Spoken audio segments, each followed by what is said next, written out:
এই বলে জলম দুঃখিনী মাকে বলল, মা গো তুমি আমাকে বিদায় দিয়ে দাও, আর আমাকে বাড়িতে থাকার জন্য বলো না, আমি যেন চলে যাব। যেমন এই কথা বলা, জনম দুঃখিনী মার দুই নয়নে ঝরঝর করে পানি ঝরতে আরম্ভ করলো। ওগো রব্বুল আলামিন, এমন একটা রাষ্ট্রে, এমন একটা দেশে আমি এসে হাজিরি দিয়েছি, আজকে এই দেশে বাস করা বড় মুশকিল হয়ে যায়। আমার বেটিকে হেফাজতে আমি রাখতে পারলাম না। শেষ রাত যখন হয়ে আসলো, বেটির দিকে তাকায়া তাকায়া মা কাঁদে, আর মা বলে, বেটি রে যাবি কোথায়, কোথায় যাবি বল, তোকে কোথাও খুঁজে ধরে নেবে হয়তো। বলল, মা আমাকে পাবেন, আমি চলে যাব। এই বলে মা জনম দুঃখিনীর কাছ থেকে বিদায় নিচ্ছে না হাজেরা। রাত্রি গভীরে উনি জঙ্গলের দিকে চলে গেলেন। আপনার যেন একদিন দুই দিন পার হয়ে যায়। এবার আপনার ইমরান বাদশাহ সাধনের লোকেরা দলবল নিয়ে মা হাজেরার বাড়িতে এসে হাজির হয়ে গেল। মাকে বলল, বলে মা গো, ও গো মা, বুড়িতে আজকে বুড়িকে বলছে, বুড়ি মা এটাই কি হাজেরার বাড়ি? বলে হ্যাঁ, এটা হলো হাজেরার বাড়ি। বলল, হাজেরার বাড়ি যদি হয়, বুড়ি বলো না কেন হাজেরা কোথায়? তাহলে তুমি হাজেরার মা? বলে হ্যাঁ। তাহলে হাজেরা কই? বলছে হাজেরা কোথায় চলে গিয়েছে বলতে পারবো না, আমার বেটি আমাকে রেখে কোথায় যেন চলে গিয়েছে, তাই নাকি? বলে হ্যাঁ। বুড়ির দিকে তাকায়া বলল, বুড়ি রে এই বাড়িতে তোমরা দুইজন ছাড়া আর কেউ থাকে না, তুমি যদি বেটি আজকে জানো তার সন্ধান যদি দিতে না পারো, কে পারবে বলো? আজ তোমাকে সন্ধান দিতে হবে। তুমি যদি সন্ধান দিতে না পারো, তাহলে তোমার উপরে চাবুক চলবে, আঘাত করা হবে। মা কেঁদে বলল, কোথা থেকে এসেছো জানি না, তবে শোনো, আমাকে মারতে মারতে যদি মেরে ফেলো, তবুও বেটির সন্ধান দিতে পারবো না। আমি মিথ্যা কথা বলছি না, আমার বেটি আমার বাড়ি থেকে বের হয়ে চলে গিয়েছে। এই কথা বলার পরে ইমরান দেখলো তার সৈন্য নিয়ে, বলে এ সুজা কথা বলবে না, এই কারণে বলল, এ সৈন্যরা, এ সিপাহীরা, আজকে শোনো, আজকে চাবুক চালাতে আরম্ভ করো এই বুড়ির ওপরে। আজকে দেখেন বৃদ্ধ মা হাজেরার সেও আপনার যেন কাঁদছে। আল্লাহ, দুঃখ বেটির আছে, আবার তারা আমাকে আঘাত করার জন্য হুকুম দেয়। যেমন বাবা হুকুম দেওয়া, তার আপনার যেন আপনার কি বলে সিপাহী যারা ছিল, তার দলবল যারা ছিল, একটা আপনার চাবুকের আঘাত মেরেছে। বয়স্ক মানুষ আঘাত সহ্য করতে পারে না, আবার দ্বিতীয় চাবুক মারা হয়ে গেল। আবার যেন হাজেরার মা কাঁদতে আরম্ভ করলো, বলছে, আল্লাহ রাব্বুল আলামিন, এত আঘাত আর আমার সহ্য হয় না। হাজেরার মা কান্না করে যারে যার হয়ে যায়, আর বলতেছে, বলে মাওলা তুমি আমাকে সবুর করার তৌফিক দান করো, সবুর করার ক্ষমতা দান করো গো মাওলা। চাবুকের আঘাত খায় আর কান্না করে করে বসে রয়েছে। উনি আপনার যেন আবার চাবুকের আঘাত খেলেন। তিনটা চাবুক যখন পড়ে পড়ে গিয়েছে, উনি জমিনে কাতর হয়ে গেলেন। আর বয়স্ক মহিলা যেমনই বাবা জমিনে পড়ে গিয়েছে, আর আপনার ইমরান বলল, শোন রে, আর মারিস না, মারিস না, বৃদ্ধ মহিলাকে আর মারিস না। বুড়ি মা যদি মরে যায়, তাহলে হাজেরার আর কোনো সন্ধানও পাওয়া যাবে না, একে মেরে ফেলা যাবে না। চলো একে বাদশাহ সাধনের কাছে নিয়ে যাই। বাদশাহ সাধন সেইখানে থাকবে, আর বাদশাহ সে জিজ্ঞাসা করবে। বাদশাহ সাধনের কাছে নিয়ে যাওয়ার জন্য বুড়িমাকে আপনার যেন সেই হাজেরার মাকে জড়ে ধরলো। নিয়ে যাওয়ার পরে ওই বাদশাহ সাধনের কাছে হাজির হয়ে গেল। বাদশাকে গিয়ে বলল, বাদশাহ মশাই গো, বলে কি হলো? এই দেখো না, তার মেয়ে বাড়িতে নাই, কোথায় চলে গিয়েছে খবর দেয় না। বাদশাহ সাধন সেও বাবা আসলো, আসার পরে বলতে আরম্ভ করলো, বলে বুড়িমা গো, এত কিসের দুঃখ, এত কিসের রাগ বলুন? আমি তো বাদশাহ, আপনার মেয়েটাকে আমি রানী করে রাখবো, আপনার মেয়েটা বাদশার মালিকানা হয়ে যাবে, আপনার মেয়েটা রাজ দরবারে রাজপ্রাসাদে থাকবে, আপনার বলতে কেন এত অসুবিধা হয়? বুড়িমা বলে, বাবা বাদশাহ, আমি বলবো কেমন করে গো? আমার বেটি আমাকে ছেড়ে চলে গিয়েছে, কোথায় গিয়েছে সেটা আমি জানি না। কান্না করে যারে যার হয়ে গেল, তবুও বলতে পারে না আসলে তো বেটি কোথায় আছে জানে না। দেখলো বাদশাহ সাধন বেটির কথা এই বুড়িমা বলবে না, এই বলবে না বলে আপনার যেন থেকে গেল।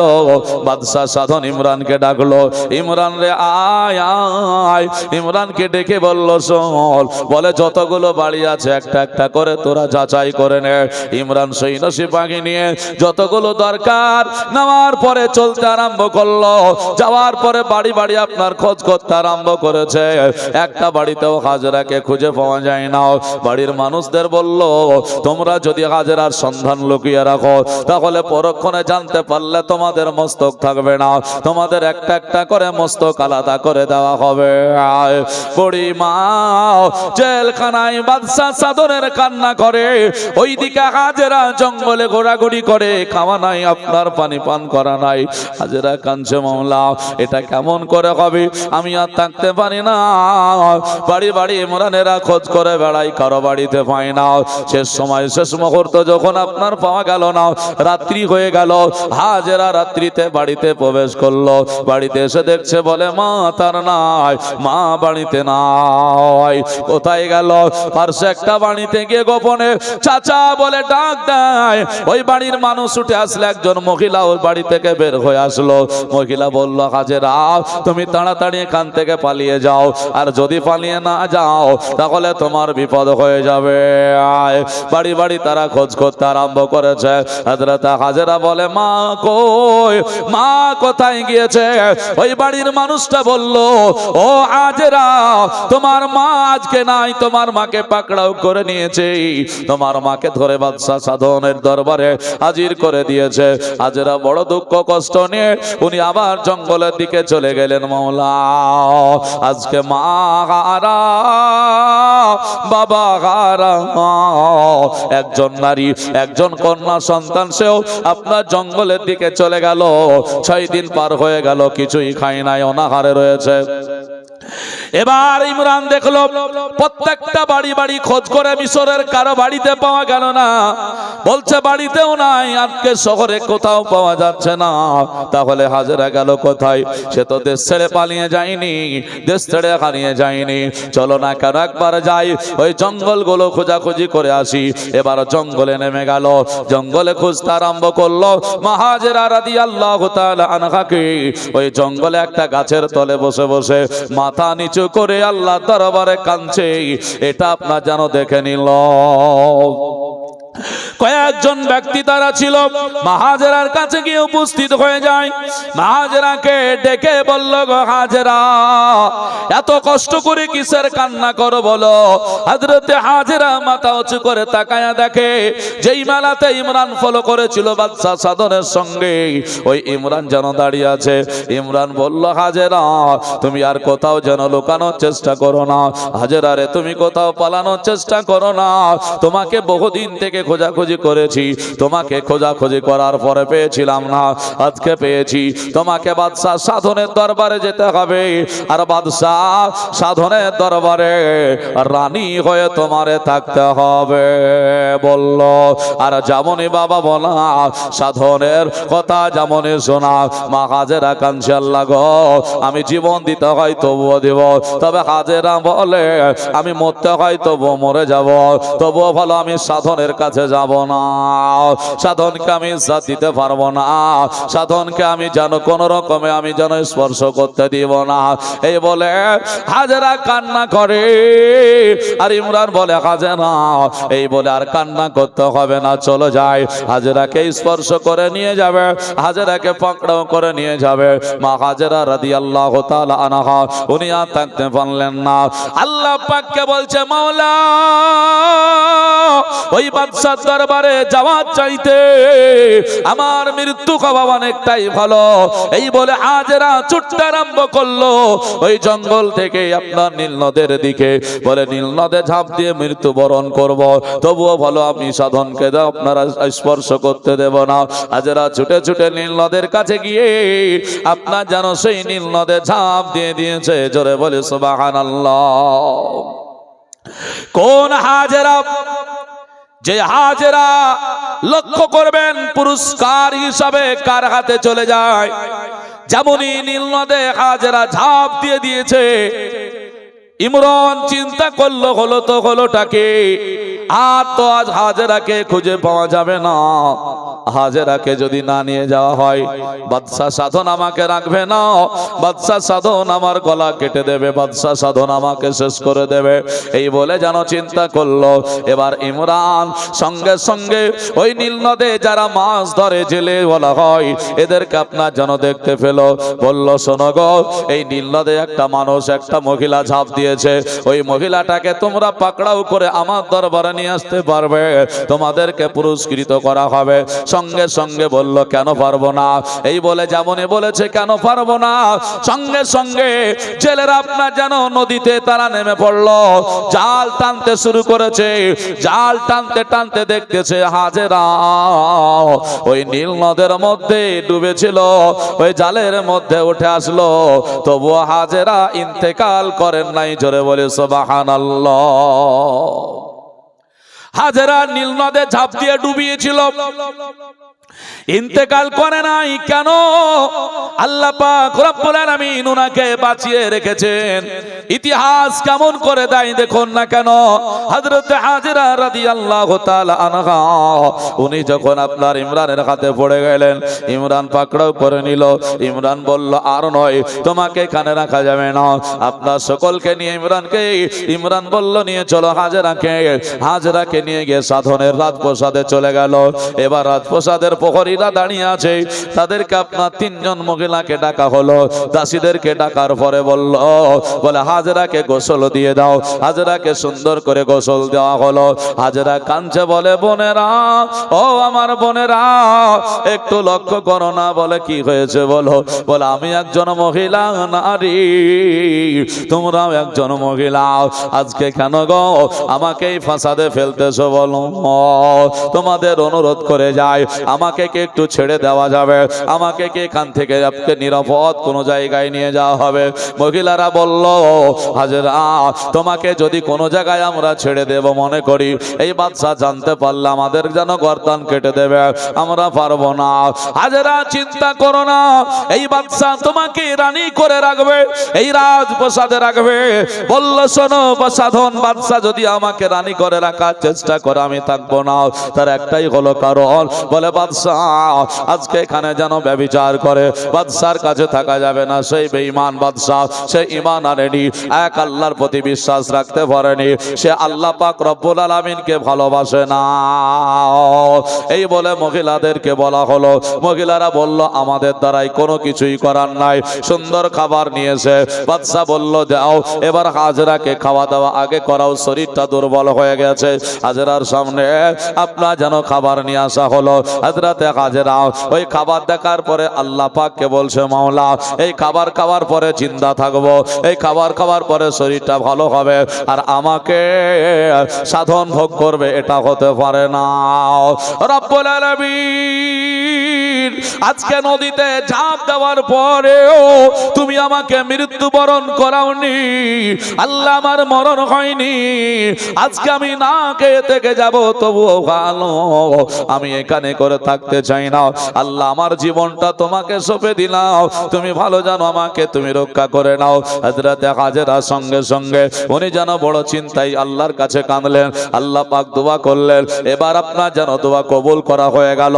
সাধন আপনার যেন দেখলো খাবার খায় না, দাসীদেরকে প্রহরীদেরকে সরিয়ে দিল। দেওয়ার পরে এবার যেন বাদশা সাধন আসলো। হাজেরাকে বলল, হাজেরা, বলে, বলুন, এ হাজেরা, তুমি কেন দুঃখ করছো বলো?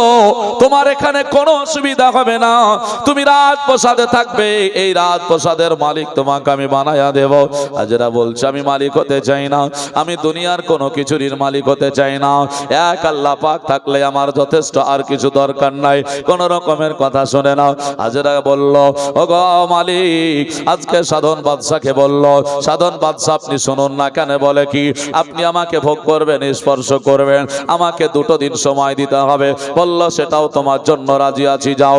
এবার 2 দিন সময় দেওয়া হলো। 2 দিন পরে আপনার যেন বাদশা আসলো। বাদশা আসার পরে বলছে, হাজেরা বলো। হাজেরা মহান রব্বুল আলামিনের দরবারে দোয়া করেছে, আল্লাহ পাক রব্বুল আলামিন যেমনই সাধন হাজেরার দিকে স্পর্শ করতে যাবে, হাজেরার দিকে আপনার যেমন নজর নিয়ে যাবে, সঙ্গে সঙ্গে তার হাত যেন অবশ হয়ে গেল, হাত আর আপনার যেন কাজ করতে পারে না, হাত আপনার যেন চলে না, এইরকম অবস্থায় আপনার যেন দেখলো। হাজেরা বলছে, বাদশাহ সাধন গো, কেউ আমার দিকে এগিয়ে আসো না, স্পর্শ করো। হাজেরাকে বলছে, হাজেরা রে, আমার হাত কেন চলে না, আমার পা কেন চলে না, আমি কেন তোমাকে স্পর্শ করতে পারি না?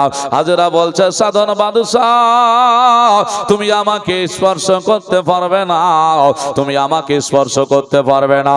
কেননা আমার আল্লাহ রব্বুল আলামিন বলেছেন, ইন্নাল্লাহা মা'আস সাবিরিন, নিশ্চয় যারা সবুর করে ধৈর্য ধারণ করে আমার আল্লাহ তার সঙ্গে রয়েছে। জোরে বলে সুবহানাল্লাহ। বাদশা সাধন করলো কি, ওই জায়গায় আর যেন আপনার চলতে পারে না। প্রহরীরা জানতে পারলো, ইমরান জানতে পারলো, বাদশার কাছে চলে আসলো। বাদশার কাছে এসে দেখলো অবাক করা তথ্য, কাণ্ড অন্য কিছু ঘটে গিয়েছে। বাদশা কান্না করে, এ আমার কেমন করে ভালো হবে? বহু কবিরাজ দেখানো হলো, হাত পার কোন রকমের সমস্যার সমাধান হয় না, ডাক্তার দেখানো হলো, সমস্যার সমাধান হয় না, বহু রকমের চিকিৎসা চলতে আরম্ভ করলো, বাদশা কোন রকমের ভালো হয় না। ভালো হবে কেন? আমার আল্লাহ রব্বুল আলামিন ওনাকে দিয়েছে, এর জন্য বাবা ভালো হয় না, আল্লাহ পাক তারে ভালো করে না। শেষ মুহূর্ত চিন্তা করলো, বাদশা বলল, পৃথিবীর কোন ডাক্তার নাই, পৃথিবীর কোন কবিরাজ নাই, পৃথিবীর কোন আপনার মনসী নাই যা আমার এটাকে ভালো করে দিতে পারবে, বলতে পারবে। আমি বুঝতে পেরেছি এটা একটা পাপের কারণে আমার দশা হয়েছে। এই পাপটা হলো হাজেরার দিকে আমার নজর খারাপ দেওয়ার কারণে। হাজেরা একটা ভালো মানুষ, হাজেরা একটা ভালো মহিলা, এর জন্য বললো হাজেরাকে ডাকো। হাজেরাকে ওখান থেকে তুলে আনা হলো। বললো, সাধন ডাক দিয়ে বলে, হাজেরা, বড় পাপী আমি, গুনাহগার। আমি যেই গুনাহটা করেছি, এই গুনাহ তুমি ক্ষমা না করলে আল্লাহ ক্ষমা করবে না। তোমার বড় অন্যায় করেছি, হাজেরা তুমি আমাকে ক্ষমা করে দাও, আমাকে ক্ষমা করে দাও। হাজেরার কাছে যেমন ক্ষমা চেয়েছি, হাজেরা বলে, আল্লাহ পাক পৃথিবীর বুকে এমন একটা কোরআন দিয়েছে, এমন একটা কোরআন দেবে। তবে হাজেরার জ্ঞান কতটা দেখুন, ইসলাম সম্পর্কে তার ধারণা দেখুন। বলে, কোরআন এখনো পর্যন্ত পৃথিবীর বুকে আসেনি, তবে হাজেরা যে ভালো মানুষ আল্লাহ পাক ওনাকে জানিয়ে দিয়েছে। বলে, চিন্তা করো না। বলে কি? বলে, হাজেরা বলতেছে, বলে, ওগো বাদশা সাধন, তুমি যদি আল্লাহর কাছে ক্ষমা চাও, আল্লাহ ক্ষমা করে দেয়। দুনিয়ার মানুষ তার কাছে ক্ষমা চাইলে মানুষ কেন ক্ষমা করবে না? এর জন্য বলেছে, কেউ যদি কারো অন্যায় করে ফেলে আর যদি ক্ষমা চাওয়ার জন্য যায়, তাকে ক্ষমা করে দিন, আমার আল্লাহ আপনারে ভালোবাসবে। হাজেরা ক্ষমা করে দিল। সঙ্গে সঙ্গে আল্লাহ পাক বাদশা সাধনের হাত পাকে আল্লাহ পাক ফিরিয়ে দিল। আবার যেন তার শক্তিটা ফিরে আসলো। আল্লাহ তাবারক ওয়া তাআলা দেওয়া শক্তিতে বাদশা সাধন পাওয়ার পরে চিন্তা করলো, বলে, আল্লাহ, এত ভালো মানুষ, এত ভালো মহিলা আজকে আমার বাড়িতে এসে হাজির হয়েছে, আর আমি তাকে আজকে খারাপ মন্তব্য করেছিলাম। বলে, না। বলল, আপনার ইমরানকে বললে, ইমরান রে, আজ থেকে আমার বাড়িতে হাজেরা থাকবে দাসী হিসাবে, আমার বাড়িতে হাজেরা কর্ম করবে, আমার বাড়িতে সুখে থাকবে। তবে হাজেরাকে কারো কাছে যেতে দেওয়া হবে না, হাজেরাকে আমার প্রসাদ থেকে যেতে দেওয়া হবে না। কোথাও যদি চলে যায়, কোনো মানুষ ধরে নেবে, কেউ হয়তো কোথাও চলে যাবে, আজকে যেন হাজেরা সেখানে বিপদে পড়ে যেতে পারে। হাজেরাকে কোন রকমের বিপদে ফেলতে দেওয়া যাবে না। হাজেরা আমার দরবারে আমার প্রসাদে থাকবে। আল্লাহুম্মা সাল্লি আলা সাইয়্যিদিনা মাওলানা মুহাম্মাদ ওয়া আলা আলি সাইয়্যিদিনা মুহাম্মাদ সাল্লি আলা মুহাম্মাদিন মোহাম্মদ হরদম জবান সে নিকালো পাক নামে মোহাম্মদ হরদম জবান সে নিকালো শাফিআনা মুহাম্মদ সাল্লাল্লাহু আলাইহি ওয়াসাল্লাম। হযরত হাজরা রাদিয়াল্লাহু তাআলা আনহা বাদশা সাধনের রাজ দরবারে বাবা থেকে গেল, চিন্তা করলো হাজরাকে কোথায় দেওয়া যায়। এদিকে আপনার যেন দেখতে আরম্ভ করলো, বলে কি, বলে বাদশা সাধন আপনার প্রহরীদেরকে রেখেছে, এই দেশ থেকে আর কোথাও যেন যেতে দেওয়া হবে না। ওই সময়তে আপনারা জানেন সকলে ইব্রাহিম নবী আলা নবিয়্যিনা আলাইহিস সালাতু তাসলিম তিনি আপনার যেন বিবাহ করেছিলেন সারাকে। এই সারাকে যখন বিবাহ করার সময় হয়েছিল, কাতারে কাতার দিয়ে মানুষগুলো আপনার লাইনে ছিল, এক নয় দুই নয়, সারা পৃথিবীর মানুষ যেন এলান করেছিল ফিলিস্তিনের বাদশাহ। বলে সারার আব্বা ছিল বাদশাহ, বলল শোনো গো, বলে আমার কন্যা মানে সারা নিজের পিতাকে বলেছিল, আব্বা আমার যখন বিয়েটা হবে, আমি যখন বিয়ে করব আমার পছন্দ মোতাবেক হবে, আমি যারে পছন্দ করব তার সঙ্গে বিয়ে হবে। বাদশাহ বলল বেটি রে, তাই যদি হয় তাই হবে, আমি এলান করে দিতেছি তুমি রাজপ্রাসাদে থাকবে। রাজপ্রাসাদে থাকার পরে ওইখানে বসে বসে দেখবে যাকে তোমার পছন্দ হবে তার মাথায় তুমি তাজটা পরিধান করে দেবে, তার গলায় তুমি মালাটা পরিয়ে দেবে, আমি তার সঙ্গে তোমার বিবাহটা দিয়ে দেব। জোরে জোরে বলি সুবহানাল্লাহ। মেয়ের পছন্দতে বিয়ে হবে, কারণটা কি দেখুন, তার একটাই হলো কারণ, অন্য কোনো কারণ নাই। কারণ হলো মা সারা রাদিয়াল্লাহু তাআলা আনহা উনি স্বপ্নের মাধ্যমে দর্শন করেছেন, এক নয় দুই নয় 40 দিন ধরে একটা মানুষকে উনি স্বপ্নের মাধ্যমে দর্শন করছেন, যার কপালে লেখা আছে মুহাম্মাদুর রাসূলুল্লাহ। একটু জোরে বলা যাবে না? সারা দর্শন করছে রাত্রিতে, কপালে লেখা আছে মুহাম্মাদুর রাসূলুল্লাহ। এই মুহাম্মাদুর রাসূলুল্লাহ কপালে লেখার কারণে উনি যেন 40 দিন ধরে যে মানুষগুলোকে লাইনে দেখতেছেন, পৃথিবীর মানুষেরা, যুবকেরাও, সুন্দরেরা, আপনার যেন যুবক যুবকেরাও এমন সুন্দর করে পোশাক পরিধান করেছে যে কাউকে পছন্দ করে না। কেননা যাকে দেখেছেন সে এখনো পর্যন্ত আসে না। বাপ বলল বেটি সারা বলো না, বলে এখনো পর্যন্ত কি তোমার পছন্দ হলো না? বেটি বলছে আব্বা গো, আমার এখনো পর্যন্ত মনের মানুষটাকে পাই নাই। যখন 39 দিন হয়েছিল, ইব্রাহিম আলাইহিস সালাম আল্লাহ পাকের দরবারে কান্না করে বলে, মাওলা আয় রাব্বুল আলামিন, আজকে বলো না কেন 39 দিন ধরে বাদশার দরবারে যুবকেরা আপনার লাইন দিয়ে কাতার হয়ে গিয়েছে, আমি কি করব? আল্লাহ তুমি যদি অনুমতি দাও তাহলে সেই কাতারখানাটা আমি একটু দাঁড়িয়ে যাব। আল্লাহ পাক সেই দিন ইব্রাহিম নবী আলাইহিস সালামকে বলেছিলেন, ওগো ইব্রাহিম যাও না কেন, সেই জায়গায় তুমি কাতার দিয়ে দাও, কোনো অসুবিধা নাই। ইব্রাহিম পয়গম্বর আলাইহিস সালাতু তাসলিম গেলেন, কাতারে লাইন দিয়েছিলেন। আপনার যেন তার গায়ে ছিল জুব্বা, তার মাথায় ছিল আপনার টুপি, আলখাল্লা জামা পরিধান করার মতো করে আপনার যেন চলে গিয়েছে। ইব্রাহিম নবীকে দেখার পরে আপনার যেন কাতারে যারা দাঁড়িয়ে ছিল তারা বলল, ইব্রাহিম তুমি কি বুঝো না, এটা হলো আজকে কত সুন্দর যুবকদের দেখো, মা সারা এলান করেছে যারে পছন্দ করবে তার সঙ্গে বিয়ে হবে। যুবক ইব্রাহিম, এই কাতার থেকে তুমি সরে যাও, তোমাকে পছন্দ করবে না, কারণ তুমি হলে গরিব, তোমার টাকা নাই, পয়সা নাই, তোমার জমি জায়গা নাই, আর শুধু তাই নয় তোমার শরীরে ধুলাবালি মাখা রয়েছে।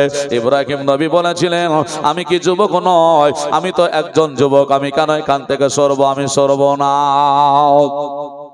উনি আপনার যেতে চাইলেন না, কিন্তু মানুষ আপনার যুবকেরা কাতারে দাঁড়াতেই দিল না। সামনে যে দাঁড়িয়ে আছে সেও ঘৃণার চোখে দেখলো, পিছনে যে দাঁড়িয়ে আছে সেও ঘৃণার চোখে দেখলো। এই করে যখন উনি দেখছেন আমাকে কেউ তো ভালোবাসে না, আল্লাহর দরবারে উনি দোয়া করলেন, আল্লাহ পাকের আদেশ হয়ে গেল, ইব্রাহিম ওই কাতারে তোমাকে দাঁড়িয়ে থাকার দরকার নাই, কাতারে লাইন দেওয়ার তোমাকে দরকার নাই, তুমি চলে যাও রাজপ্রাসাদের দরবারে। কেউ বললেন একটা খেজুর গাছের তলে গিয়ে বসেছিল, আল্লাহ পাকে আগের আদেশ হয়েছিল ইব্রাহিম ওই রাজপ্রাসাদে তুমি চলে যাবে, রাজপ্রাসাদে যাওয়ার পরে তুমি একটা পিলারের কাছে মাথা লাগাইয়া দিও। আমার আল্লাহ বলছেন বলে তুমি ধ্যানে থাকবে, আমাকে তুমি স্মরণ করবে, আমার দিকে তুমি ফলো করবে। আমি আল্লাহ তোমাকে ওই কাতারে না দাঁড় করলেও, যুবকের কাতারে দাঁড় না থাকতে পারলেও ওই জায়গাতে শামিল করে দিলাম। হযরত ইব্রাহিম নবী আলাইহিস সালাম উনি আপনার যেন সত্যিকারী কাতারে দাঁড়িয়ে না থেকে উনি আপনার পিলারের রাজপ্রাসাদের গিয়ে মাথাটা হিলানা দিয়ে দাঁড়িয়ে গিয়েছে। আর রাজপ্রাসাদে আপনার যেন মা সারা রাদিয়াল্লাহু তাআলা আনহা উনি যেন উপস্থিত হয়ে গিয়েছেন। মা সারা ওই রাজপ্রাসাদ থেকে দেখতে আরম্ভ করে দেখলো যুবক যতগুলো দাঁড়িয়ে আছে কাতারে, কারো দিকে নজর গেল না। আল্লাহর নবী ইব্রাহিম পয়গম্বরকে যেমনই বাবা দেখে নিয়েছে, সঙ্গে সঙ্গে দাসীদেরকে বলল, যারা আপনার রাজপ্রাসাদে তার আপনার দাসী ছিল, তাদেরকে ডাক দিয়ে বলল, বোনেরা গো, একটা কাজ করো। বলে কি? আর দেরি না করে তাড়াতাড়ি করে এসো, আমাকে সুন্দর করে বিয়ের সাজনে সাজিয়ে দাও, আমি বিয়ে এক্ষুনি করে ফেলবো, আমার মনের মানুষ হয়ে গিয়েছি।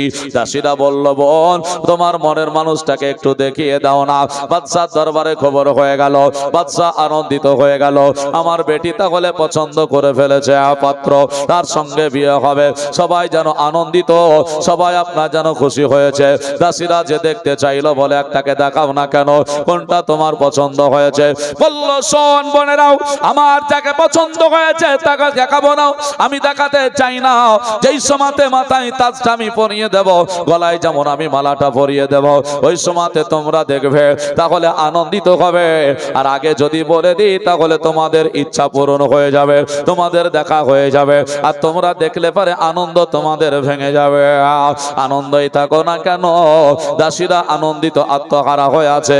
আজকে রাজার কন্যা মা সারা তার পছন্দের মানুষটাকে আজকে মালা পরাবে। এই বলে আপনার যেন একটা হাতে তাজ নিয়াও, একটা হাতে মালা নিয়ে ইব্রাহিম আলাইহিস সালাম যেখানে দাঁড়িয়ে আছেন কাতারের পাশ দিয়ে হাঁটতে আরম্ভ করেছে। আর কাতারের মানুষগুলো আপনার একে একে করে গলাটাকে লম্বা করে বাড়িয়ে দেয়, লম্বা একজন বাড়িয়ে দেয়, তার গলায় যখন পরাই নাও পার্শ্বের জন্য গলাটাকে লম্বা করে বাড়িয়ে দেয়, সেও আপনার যখন পরালো না, এই করে কাতার আপনার পার হয়ে যাচ্ছে। অবাক হয়ে গেল, বলে 40 দিন দেখার পরেও কাউকে পছন্দ হলো না, আবার এখনো পর্যন্ত মালা আর তাজ হাতে নিয়েও কাউকে পরাচ্ছে না, পরাবেটা কাকে?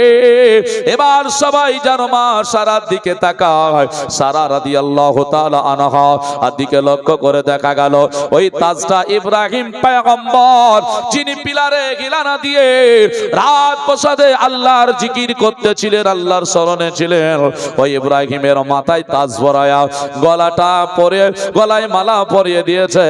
আর যেমনই পরানো, ওই স্থানে যতগুলো মানুষ ছিল সবার মন খারাপ হয়ে গেল। খারাপ তো হবেই, কারণ গলায় যার মালা পরিয়েছে সে তো একজন আলখাল্লা জামা পরিধান করা রাস্তায় ঘোরা মানুষ, আর বড় লোকের ছেলেরা যুবকেরা দাঁড়িয়ে আছে, কারো গলায় মালা ঢুকেনি। মন খারাপ, সবাই ঘৃণার চোখে দেখলো, সবাই ছি ছি করতে আরম্ভ করলো। বাদশা মশাইকে বলল, বাদশা মশাই বলে, কি হলো? এ কি কাজ হয়ে গেল? আপনার কন্যা আজকে মান ইজ্জত সব হারিয়ে দিল। রাস্তার ধুলাবালিতে ঘুরে বেড়ানো ছেলেটা তার গলায় মালা পরিয়ে দিয়েছে।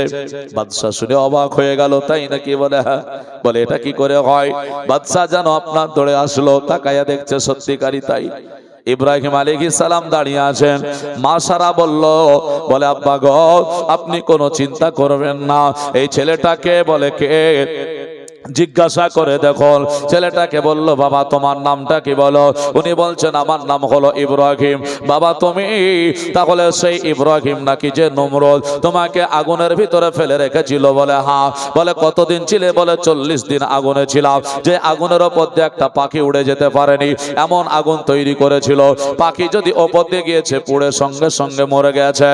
আর সেই আগুনে ইব্রাহিম পয়গম্বর 40 দিন ধরে আরামে ছিলেন।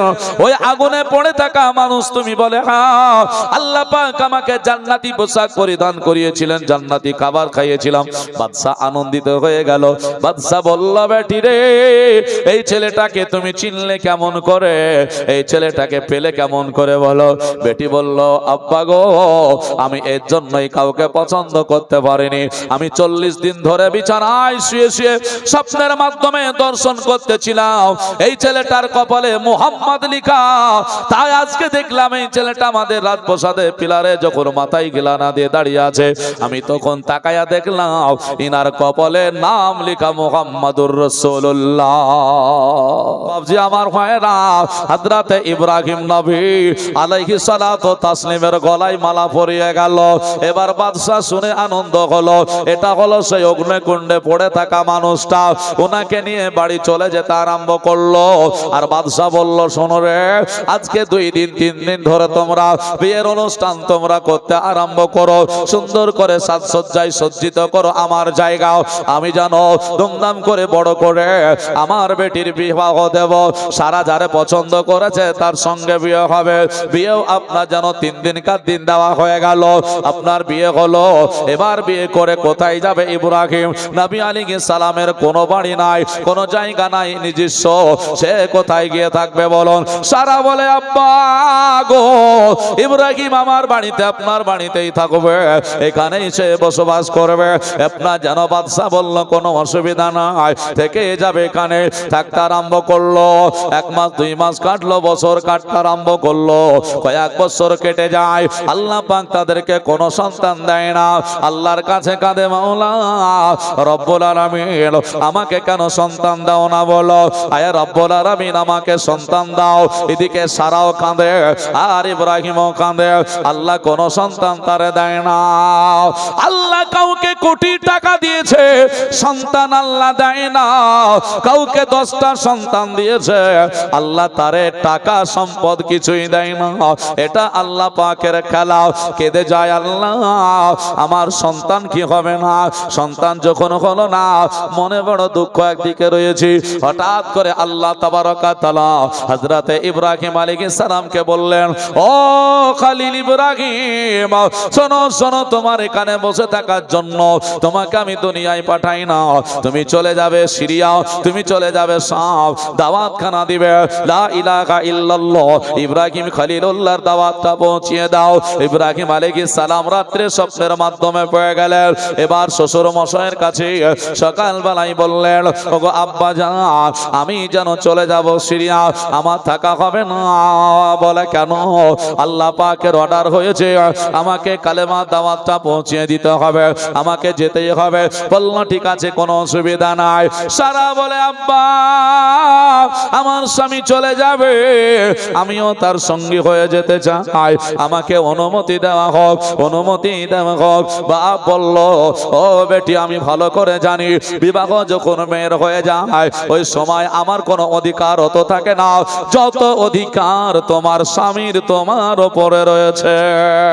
তুমি যাও, তোমার স্বামীকে গিয়ে বলো, সে যদি নিয়ে যাওয়ার ইচ্ছা পোষণ করে তুমি নিয়ে যেতে পারবে, অসুবিধা নাই, তুমি সঙ্গী হয়ে যেতে পারবে। সারা ছুটে ছুটে আসলো।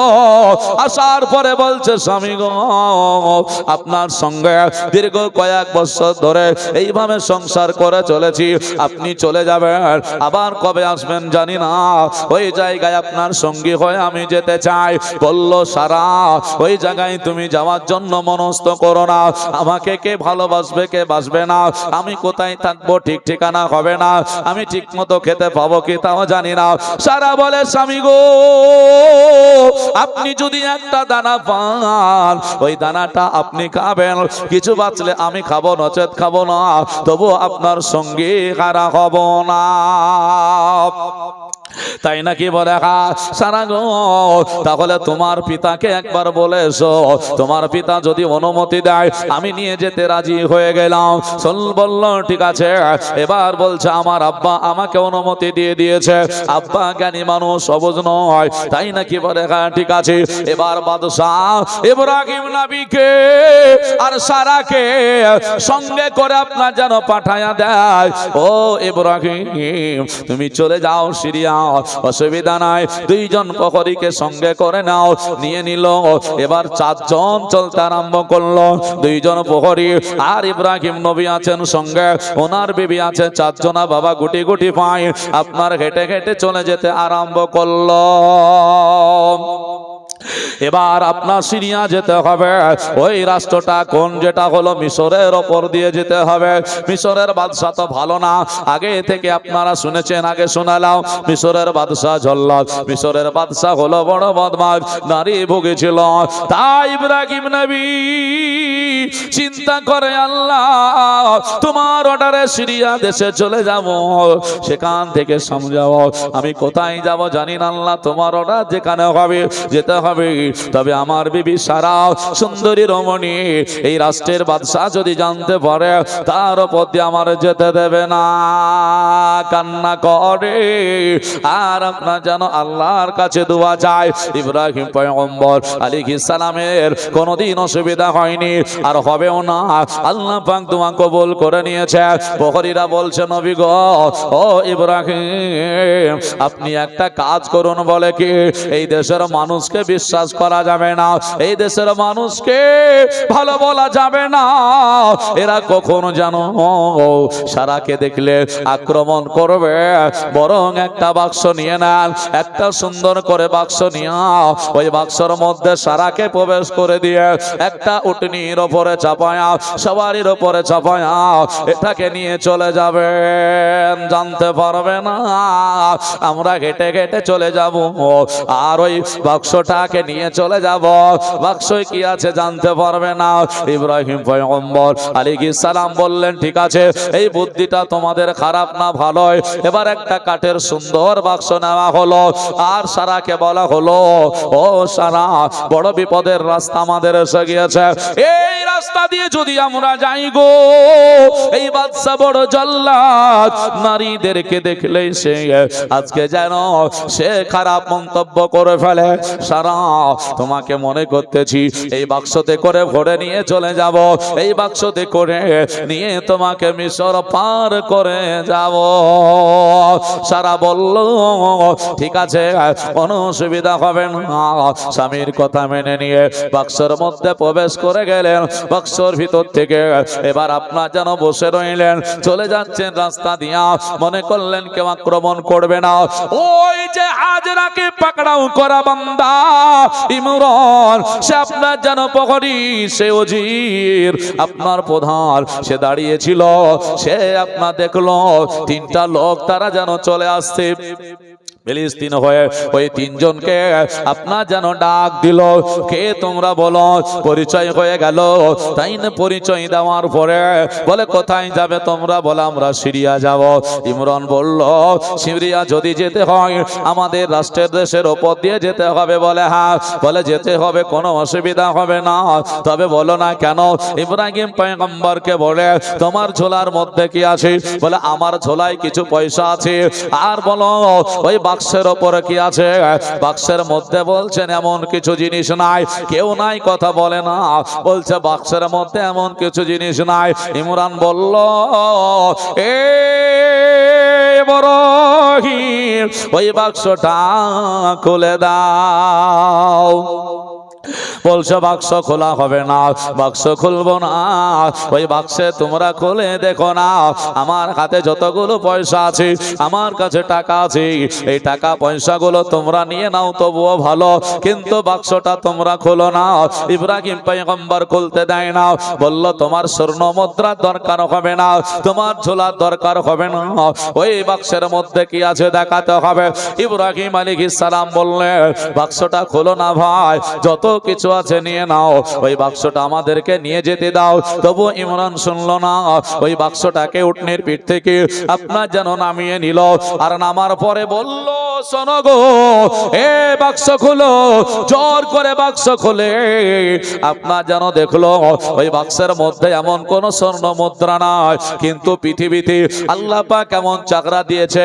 ওই চাকরাবান মহিলা সারা বসে রয়েছে। জোরে জোরে বলি সুবহানাল্লাহ। যেমনই দেখে নিল। ইমরান বলল, ইব্রাহিম গো, আজকে তুমি নারীকে, এই মহিলাটাকে চুরি করে কোথায় নিয়ে যাচ্ছ? যাচ্ছিলে বলো, কে তোমার হয়, কেনই বা তুমি গোপন করে নিয়ে যাচ্ছিলে বলো। আল্লাহর নবী ইব্রাহিম পয়গম্বর বলছেন, আমি গোপন করে চুরি করে নিয়ে যাবি, চুরি করে নয়, তবে গোপন করে নিয়ে যাচ্ছিলাম।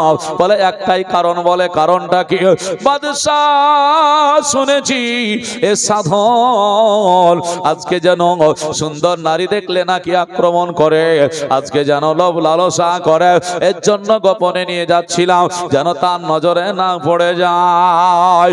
ইমরান বলল, এটা কেমন করে হবে বলো, আমরা প্রহরে দাঁড়িয়ে রয়েছি, হবে না।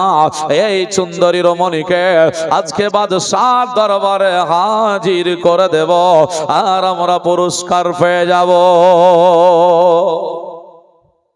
বাদশাহ খুশি হয়ে যাবে, সারাকে নিয়ে চলে যাবে। বাদশার দিকে ইব্রাহিম নবী কাঁদছে, ইমরান রে এই নারীকে নিয়ে যেও না, এ হলো আমার আপন, আমার কাছের মানুষ। বলে কে তোমার হয় বলো। ওই সময় বললেন স্ত্রী না বলে বলেছিলেন আমার বোন, তাই নাকি? বলে হ্যাঁ। বলে ঠিক আছে চলো, বাদশার কাছে বিচার হয়ে যাবে। আল্লাহর নবী ইব্রাহিম পয়গম্বর উনি চলে গেলেন, পাকড়াও করে নিয়ে গিয়ে আপনার যেন সারাকে সেই রাজপ্রাসাদে যেখানে হাজেরাকে হাজির করা হয়েছিল ওই জায়গাতে গিয়ে আবার যেন সারাকে হাজির করে দেওয়া হলো। ও সারা আল্লাহ পাকের কাছে কাঁদতে আরম্ভ করে দিয়েছে, আবার মাওলা তোমার একজন নবীকে আল্লাহ তুমি আমাকে পছন্দ করিয়েছিলে, আমি তার বিয়ে করেছি, আমি যাকে স্বপ্নের মাধ্যমে দেখেছি, যার কপালে মোহাম্মদ নাম লেখা রয়েছে, এই মানুষটাকে বিয়ে করার পরেও এত বড় বিপদে আমাকে পড়তে হবে, এটা ভাবা যায় না। রব্বুল আলামিন মাওলা যদি তোমার ইচ্ছা হয় আমার মান ইজ্জত যেন চলে যায়, তাহলে তুমি আমাকে মান ইজ্জতটা দিয়ে দাও। আর যদি বলে না আমার মান ইজ্জত রাখা দরকার আছে, আল্লাহ যদি তুমি আমাকে কবুল করেছো তাহলে রক্ষা করে নাও। আল্লাহ পাকের কাছে, আল্লাহ পাকের প্রতি ভরসা রেখে সারা কান্না করে, সারার চোখের পানি ঝরঝর করে ঝরে। ইব্রাহিম নবীও কাঁদে, আয় আল্লাহ আমার বিবিকে কত অত্যাচার করবে, আমার বিবিকে কত না জুলুম করবে। বাদশাহ সাধন আসলো, আসার পরে ইব্রাহিম আলাইহিস সালামের সঙ্গে কথা বলতে আরম্ভ করেছে। কথা বলে যায়, কথা বলতে বলতে বলল, ইব্রাহিম একে তুমি দিয়ে দাও, আর সত্যি করে বলো না কেন এটাকে। ইব্রাহিম আলাইহিস সালাম ওই সময় বললেন, বাদশাহ সাধন এটা হলো আমার বিবি, এটা হলো আমার স্ত্রী, এটা হলো আমার অর্ধাঙ্গিনী। আল্লাহ পাক কোরআন পাকের মধ্যে জানিয়েছেন, হুন্না লিবাসুল লাকুম ওয়া আনতুম লিবাসুল লাহুন্না। আল্লাহ পাক বললেন, এ দুনিয়ার মানুষ রে, নারী আর পুরুষ একে অপরের আপনার স্বামী স্ত্রীর পোশাক, এদেরকে তোমরা একে অপরে মহব্বত করো। ইব্রাহিম নবী বলছেন, সাধন আমি হাজেরা কি বলে সারাকে ভালোবাসি, সে আমার স্ত্রী, একে আমার চাইতে আলাদা করে দিও না, একে আমার কাছ থেকে কেড়ে নিও না, একে তুমি দূরে সরে দিও না। সারাও বলে, ওগো সাধন বাদশাহ ওটা আমার স্বামী, ওটাকে আমার কাছ থেকে কেড়ে নিও না, আমার কাছ থেকে দূরে সরে দিও না, ওকে আমি ভালোবাসি, সে আমার কাছের মানুষ, ওকে আমার কাছে দাও। সাধন বলে ইব্রাহিমের দিকে তাকা, ইব্রাহিম হবে না, তুমি আমার হাতে তুলে দাও, একে আমি রানী করে রাখবো, রাজপ্রাসাদে রাখবো, সে আমার এখানেই থাকবে, সে আমার ওখানে ভালো করে থাকবে, অসুবিধা হবে না। এই বলে ইব্রাহিম যখন রাজি হলো না, আল্লাহর নবী ইব্রাহিম পয়গম্বরকে কায়াতখানাতে নিয়ে গিয়ে বন্দি করে দেয়, আর হাজেরাকে সারাকে রাজপ্রাসাদে রেখে দেয়। রাজপ্রাসাদে যখন থাকলো, এবার আপনার কত না রূপসী মহিলা আসলো, তারা বোঝানোর চেষ্টা করলো, সারাকে বোঝাতেই পারে না, কেন সারা এক আল্লাহকে ভয় করে আর পৃথিবীর কাউকে ভয় করে না। বলছে হবে না, এক জায়গায় থাকতে দেওয়া হবে না। ইব্রাহিম আলাইহিস সালাম যখন পৃথিবীতে আসছিলেন সেই সময়তেও এক জায়গায় থাকতে দিয়েছিল না স্বামী স্ত্রী। হ্যাঁ, নমরুদ অত্যাচার করেছিল। আবার এখানেও যেন এক জায়গায় থাকতে দিবে না ইব্রাহিম আলাইহিস সালামকে। ইব্রাহিম আলাইহিস সালামকে জেলখানায় নিয়ে যে বন্দী করে দিল। উনি কায়েদখানায় ঢুকে পড়লেন। কি আর করবেন, কিছু করার নেই। হাজেরা একদিকে পড়ে আছে, সারা একদিকে পড়ে আছে। জীবন কাহিনী ওনাদের কেমন করে ঘটছে। সারা রাদিয়াল্লাহু তাআলা আনহা উনি যেন আপনার কাঁদছেন মাওলার দরবারে। আল্লাহ পাক কবুল করেছেন। সাধন এসে হাজির। সাধন বলল, সারারে তুমি আর এদিক ওদিক করিও না, আর কান্নাকাটি করিও না, তোমার কান্নার ভালো লাগে না। কিন্তু কোনো মতেই রাজি যখন হলো না স্পর্শ করতে যাবে, আপনার যেন সঙ্গে সঙ্গে আল্লাহ পাক সাধনের দুই চোখে জ্বালা যন্ত্রণা পোড়া দিয়েছিলেন। এমন চোখে যন্ত্রণা উঠেছিল, এমন চোখে জ্বালা উঠেছিল, আর থাকতে পারে না। বাদশা চিৎকার করতে কাঁদতে আরম্ভ করলো। কি হয়ে গেল? বাদশা ছুটাছুটি করে অন্ধ। এমন সময় ইমরান এসে ধরলো, ধরে নিয়ে গিয়ে তার প্রথম বিবি সাহেবার কাছে নিয়ে গেল। প্রথম বিবি সাহেবা বসে আছে গাছের তলে, সুন্দর আরাম করতেছে। বিবি বলল, কি হয়েছে? বলে, এমন কি হবে বলো, আজকেও আমার বাড়িতে একটা সুন্দরী রমণীকে নিয়ে এসে দিয়েছিল ইমরান, কিন্তু তাকে যখন আমি স্পর্শ করতে যাই তখন আমার এই চোখটা এটা হয়ে গেছে, খারাপ হয়ে গেল। প্রথম বিবি সাহেবা বলল, আর কতদিন এইভাবে আপনি অত্যাচার করবেন নারীদের উপরে, কতদিন আর জুলুম করবেন? আল্লাহ পাক আপনাকে ভালোবাসবে, আপনি ফিরে আসুন। বেরাদান ইসলাম সে কোনো মতেই চাইল না। শেষ পর্যন্ত সারাকে যখন আর দেখতে পাচ্ছে না, আর কোনো উপায় নাই, নিরুপায় হয়ে তখন এবার সারার কাছে এসে আবার যেন হাজেরার মতো ক্ষমা চাইতে আরম্ভ করলো। বলে, ক্ষমা করে দাও, ক্ষমা করে দাও আমার সারা রাদিয়াল্লাহু তাআলা আনহা। সেই দিন আপনারা যেন বলেছিলেন আমি তোমাকে ক্ষমা করতে পারি, ক্ষমা করতে পারি, তবে শর্ত দিতে হবে। বলে, কি শর্ত? আর এই ঘটনাটা আল্লাহ পাক ইব্রাহিম আলাইহিস সালামকে আপনারা যেন দেখিয়েছিলেন। বলে, তোমার বিবিকে কেউ অন্যায় করতে পারবে না, তোমার বিবিকে কেউ ক্ষতি করতে পারবে না, সেটা সচক্ষে দর্শন করিয়ে দিয়েছিলেন মুআজ্জাজ সামাইনে হযরত। তখন সারা ক্ষমা চাইলেন, ক্ষমা চাইলে ক্ষমা দিতে চাইলেন যখন, তখন বললেন আমাদেরকে ছেড়ে দিতে হবে, আমরা নিজ গন্তব্যস্থলে চলে যাব, আমরা নিজ জায়গায় চলে যাব, আমরা তোমাদের সঙ্গে কারো ঝগড়া ঝামেলার মধ্যে নেই। বাদশা সাধন বলল, ঠিক আছে, ক্ষমা করে দেওয়া হলো। চোখ আল্লাহ পাক আবার ওনাকে ফিরিয়ে দিল, যেমনে ফিরিয়ে পেয়েছে। বেরাদান ইসলাম তখন সাধন বুঝতে পেরেছে। কি বলছে জানেন বাদশা? বাদশা বলল, ইব্রাহিমকেও কায়েদখানা থেকে ছেড়ে দাও। ইব্রাহিম আলাইহিস সালামকে কায়েদখানা থেকে ছেড়ে দিয়ে এবার বলল, ইব্রাহিম গো, বড় ভুল করেছি, অন্যায় করেছি, তোমরা সিরিয়া যাবে, তোমরা শাম দেশে যাবে, তোমরা চলে যাও, অসুবিধা নাই, তবে তোমাদেরকে একটা পুরস্কার হিসাবে জিনিস দেব। এই পুরস্কারটা তোমাদেরকে নিয়ে যেতে হবে সঙ্গে করে, কারণ ওই পুরস্কার রাখার মতো আমার কোনো জায়গা নেই। ইব্রাহিম আলাইহিস সালাম অবাক হয়ে গেলেন, পুরস্কার আবার কি পাবো? আমরা তো তার কাছে কোনো ভালো কাজ করিনি। ভালো কাজ বলতে গেলে অন্য কিছু নয়, আল্লাহ পাক গজব দিয়েছিল, আল্লাহ গজব উঠিয়ে নিয়েছে, এই ক্ষমা করার কারণে এমন কি পুরস্কার দেবে?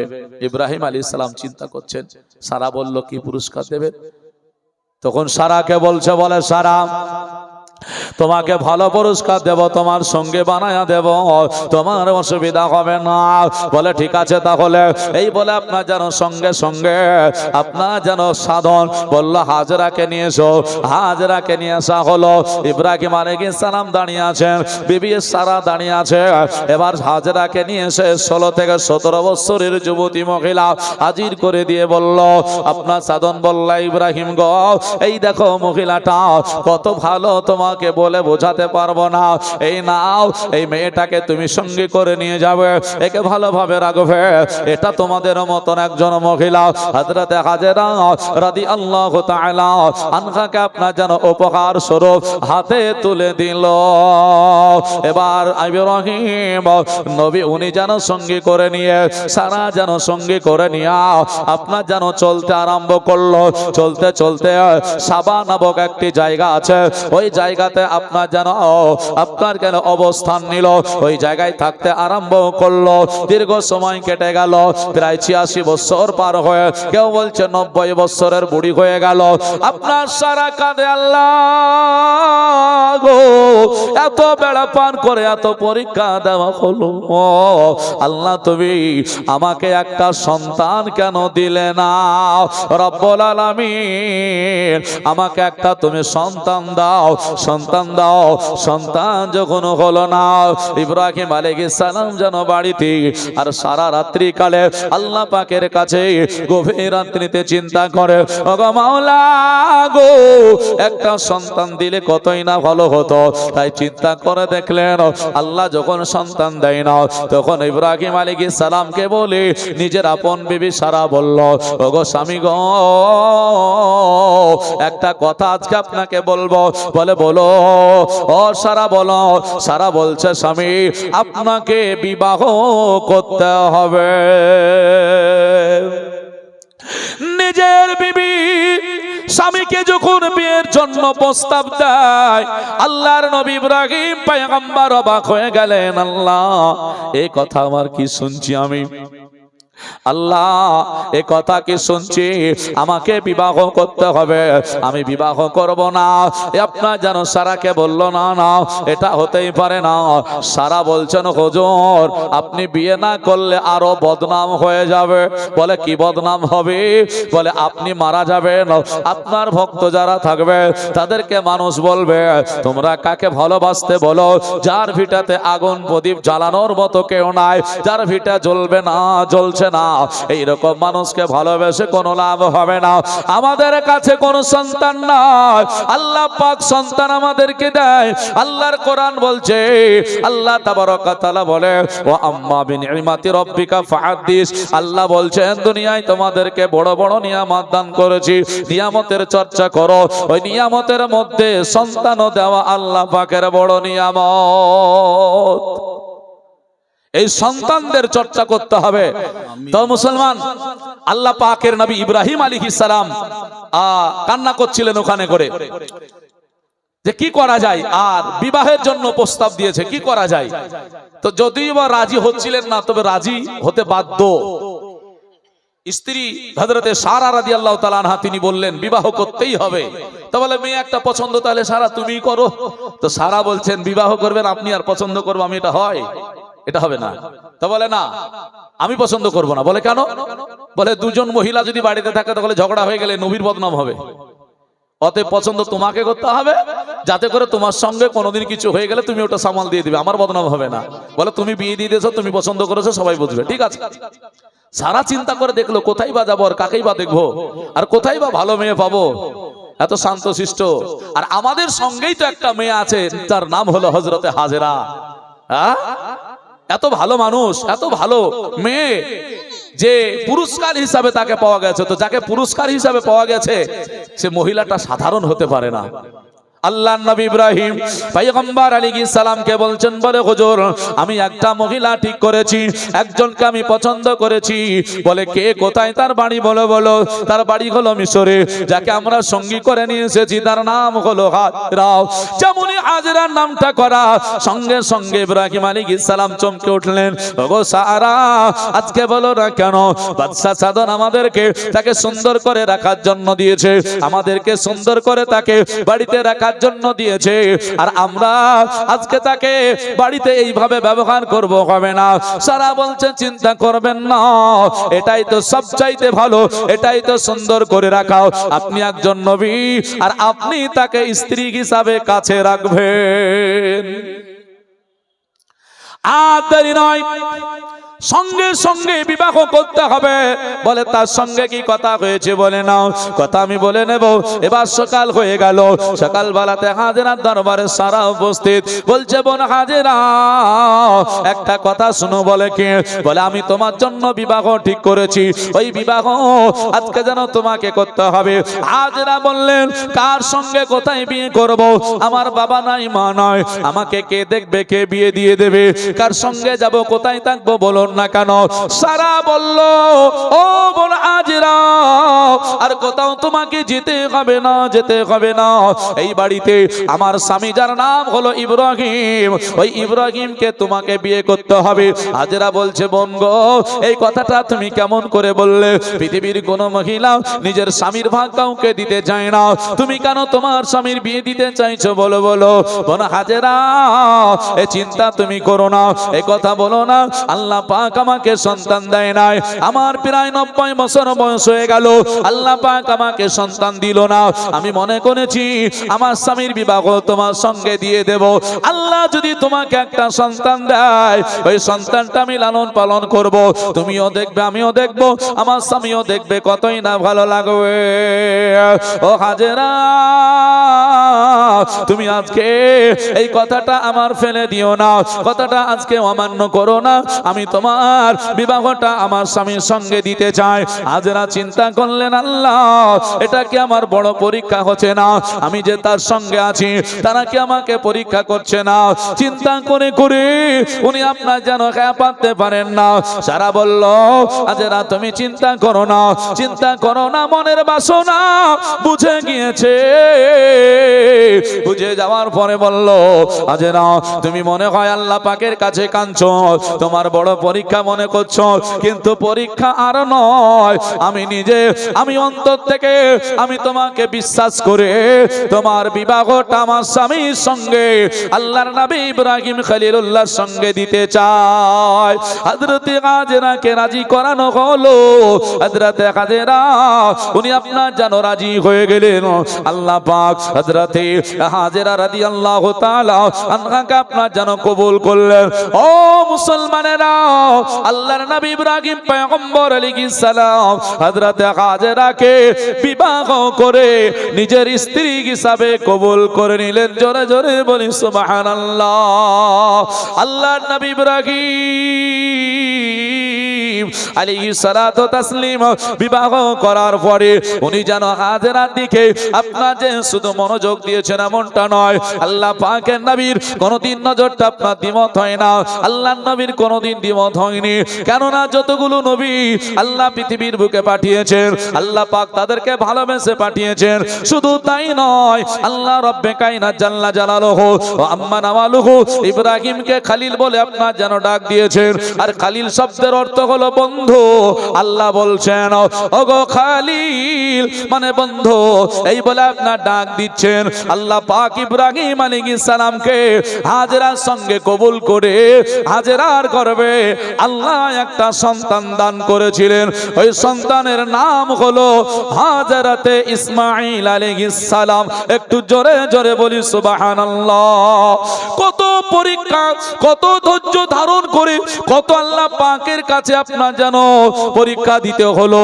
দেওয়ার পরে আল্লাহ তাবারক ওয়া তাআলা একটা সন্তান দান করলেন। আমরা কিন্তু ধৈর্য ধারণ করতে পারি না, সবুর করতে পারি না, আল্লাহ পাকের কাছে আমরা সঠিকভাবে চাইতে পারি না। আমার রব্বুল আলামিন তিনি আপনার যেন বলছেন, বলে না না না, তোমরা যদি ধৈর্য ধারণ করতে পারো, আমি আল্লাহ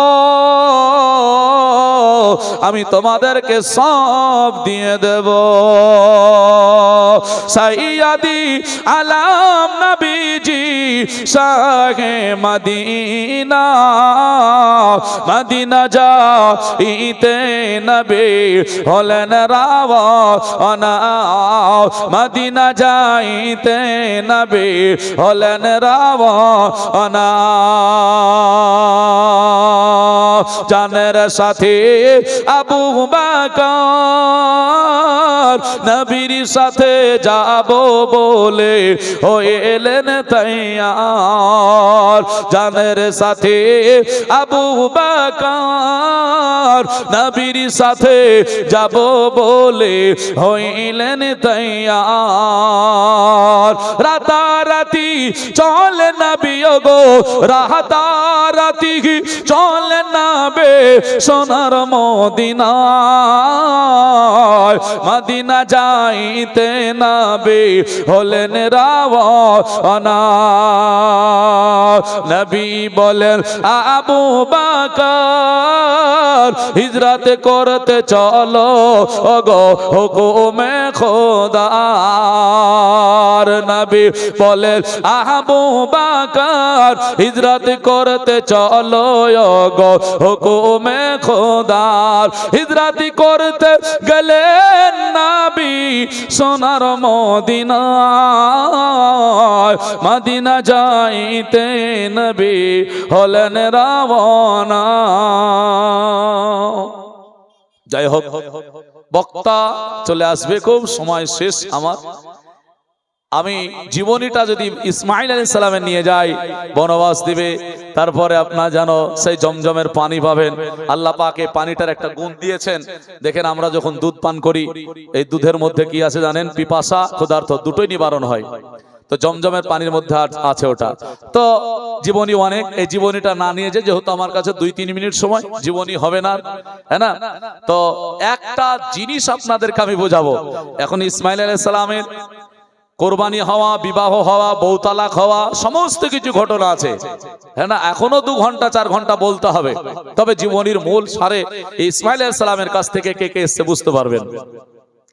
তো আমরা যতগুলো মানুষ এখানে এসেছি, আল্লাহর নবী ইব্রাহিম আলাইহিস সালামের আলোচনা শুনলাম।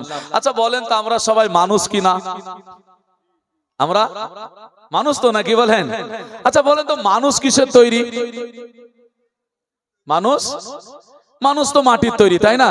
তো মানুষ এখন মাটির তৈরি। এখানে বড় বড় মুফতি সাহেবরা আছে, আলোচনা শুনবেন কোরআন হাদিসের আলোকে। আমি যুক্তি দিয়েই বুঝাই এবং কোরআনের দলিল দেব। এর আগে 3টে দিয়েছি, চলুন। তো মানুষ হলো মাটির তৈরি, তাহলে নবী সাল্লাল্লাহু আলাইহি সাল্লাম আচ্ছা মানুষ না জিন না ফেরেশতা? 3টে অপশন। নবী, আমি কিন্তু ভালো করে বুঝবেন, আমি প্রথমত বলেছি মানুষ কিসের তৈরি, আপনারা বললেন মাটির তৈরি, আর কোরআনে আছেও তাই। তাহলে মানুষ যদি মাটির তৈরি হয়, তো নবী কিসের তৈরি প্রশ্ন নয়, নবী কি? নবী মানুষ। তাহলে নবী যদি মানুষ হয়, তাহলে উনি কিসের তৈরি হবেন? হ্যাঁ, এবার পয়েন্ট ঘুরে যাচ্ছে না? ভালো করে পয়েন্টটা বুঝবেন। এবার দেখেন, ব্রেনকে ওয়াশ করার রাস্তা, যুবকদের ব্রেন কি করে ওয়াশ করে? কোরআন শরীফ সূরা রহমান আয়াত 27 পারা আয়াত নাম্বার 14-তে আল্লাহ বলছেন, ভালো করে বুঝবেন। কোরআন শরীফের 14 নম্বর আয়াত সূরা রহমানের আল্লাহ বলছেন, মানুষকে আমি মাটি দিয়ে বানিয়েছি। ব্রেন ওয়াশ করতে কি দেরি লাগে নাকি অবুঝ মানুষের? তো নারায়ে তাকবীর, নারায়ে রিসালাত, ইয়া রাসূলুল্লাহ, মাসলাকে আলা হযরত জিন্দাবাদ, উলামা আহলে সুন্নাত জিন্দাবাদ, হযরত হাফেজ কারি তাইজুল ইসলাম সাহেব জিন্দাবাদ, নারায়ে তাকবীর, আল্লাহু আকবার, নারায়ে রিসালাত, ইয়া রাসূলুল্লাহ। রাজা মিষ্টি ভাষী চলে এসেছে, শুনবেন, তবে আমার পয়েন্টটা একটু নিয়ে যেতে হবে। দেখেন, ব্রেনকে ওয়াশ করার রাস্তা কি রাস্তা, শেষখানে একটু বলেই দিই। কোরআন শরীফে যখন মানুষকে মাটির তৈরি বলেছে, তো নবী কি, এই প্রশ্ন যখন আসবে, নবী মানুষ না ফেরেশতা না জিন, তখন কিন্তু নবী মানুষ, এটা বাস্তব বলতে হবে। নবী যেহেতু মানুষ, এবার নবী যেহেতু মানুষ আর কোরআন বলছে মানুষ মাটির তৈরি, তাহলে সাধারণত আপনাকে আমাকে কি বুঝাবে? তাহলে নবী মাটির তৈরি। আপনি যদিও বা হ্যাঁ না বলেন, না বলেন, যদিও না বলেন, আপনার কথা কি মানবে? যেহেতু ওরা কোরআনের দলিল দিয়ে দিয়েছে, সূরা রহমানের 14 নম্বর আয়াতে মানুষকে মাটি দিয়ে বানিয়েছে, আর নবী হলেন মানুষ, তাহলে তো আপনার কথা চলবে না, আপনাকে তো কোরআন থেকে দলিল দিতে হবে নাকি? এটাই তো ব্রেন ওয়াশ করা। তো আপনার আমার সাধারণ লোকের মানুষের ব্রেনের ওয়াশ করতে তো সময় লাগছে না। এর জন্য যখন বলে দিল মানুষ হলো মাটির তৈরি আর নবীও মানুষ, তো নবীকে মাটি বলতে হবে। আসলে বিষয়বস্তু এখানে না, তার সঙ্গে এটাও বোঝাচ্ছে, জানাজার ময়দানে কোনোদিন গিয়েছেন কিনা জানি না, বক্তারা অনেক সময় যারা নবীকে মাটি আকীদা রাখে তারা বলে যে ফারিস্তা হলো নূরের তৈরি, আদম হলো মাটির তৈরি। তো নূর অর্থাৎ ফারিস্তারা সেজদা করেছিল আদমকে, শুনেছেন না শুনেননি? শুনেছেন। তাহলে সম্মান কার বাড়লো? যাকে সেজদা করে তারই তো সম্মান বাড়ে নাকি? তাহলে আদম মাটির তৈরি, আদম মাটির তৈরি হওয়ার জন্য মাটিকে সেজদা করলো, কে তৈরি করলো? নূরে, তাহলে মাটির সম্মান বেড়ে গেল। এর জন্য বলছে নবীকে মাটি বললে নবীর সম্মান বাড়বে, নূর বললে কমবে, কারণ নূরে সেজদা করেছিল কাকে? মাটিকে। তাহলে আদম আলাইহিস সালামের সেজদা থেকে আর কোরআনের সূরা রহমানের 14 নম্বর আয়াত থেকে তাইলে নবী সাল্লাল্লাহু আলাইহি সাল্লাম মাটি প্রমাণ হলেন না? কিন্তু কোথাও নবীকে মাটি বলা নাই। মানুষ মাটি, তাই নবী মানুষ, তাই মাটি। এটা হলো ব্রেন ওয়াশ করার রাস্তা। কিন্তু এই রাস্তা যে আহলে সুন্নাহ ওয়াল জামাতের কাছে টিকবে না, এটা জানে না। শুনুন এবার, মানুষ আসলে শুধু মাটির তৈরি তো না, ব্রেন আছে যে মানুষ শুধু মাটির তৈরি, তাই আমাদের সমস্যা। যারা শুধু মাটির মেনে নিয়েছে তাদের সমস্যা হবে, তাই না? আসলে মানুষ হলো কোরআন শরীফে সূরা 30 পারা সূরা আলাক আয়াত নাম্বার 2 আল্লাহ বলছেন খলাকাল ইনসানা মিন আলাক। আমার ওই অতটুকু বক্তব্য শুনে আপনারা চমকে গেছেন, আরে যা, তাহলে কি নবী আসলে মাটি? আমরা কি একদিন বলছি, এই মৌলভী সাহেব তো বলছেন নাকি, বলছেন একটা চমকে গেছে মানুষ, আরে যা কি হয়ে গেল। শুনুন, দলিল গালা নিয়ে যান। সূরা আলাকের 2 নম্বর আয়াতে আল্লাহ বলছেন মানুষ হলো রক্ত এবং পিণ্ডের তৈরি। আবার আল্লাহ বলছেন নুতফা, মানুষ হলো পানির তৈরি, বীর্যের তৈরি। আবার আল্লাহ পাক আদম আলাইহিস সালামের বিবি হাওয়াকে হাড়ের তৈরি বানিয়েছেন। অর্থাৎ মানুষকে হাড় দিয়ে, রক্তপিণ্ড দিয়ে, মাটি দিয়ে, বীর্য দিয়ে বানিয়েছেন, তাই না? তা আমার নবী সাল্লাল্লাহু আলাইহি সাল্লাম মানুষ, সেই হিসাবে তাহলে নবীকে কি মানুষই বলবো, মাটি বলবো? বলছে না। আল্লাহর কোরআন বলছে শোনো, আমি আদম আলাইহিস সালামকে এক সম্মান দিয়েছি, নূহ আলাইহিস সালামকে সম্মান দিয়েছি, ঈসা আলাইহিস সালামকে সম্মান দিয়েছি, আর মুহাম্মদ সাল্লাল্লাহু আলাইহি সাল্লামকে সম্মান দিতে গিয়ে আল কোরআন বলছে কদ জাআকুম মিনাল্লাহি নূর।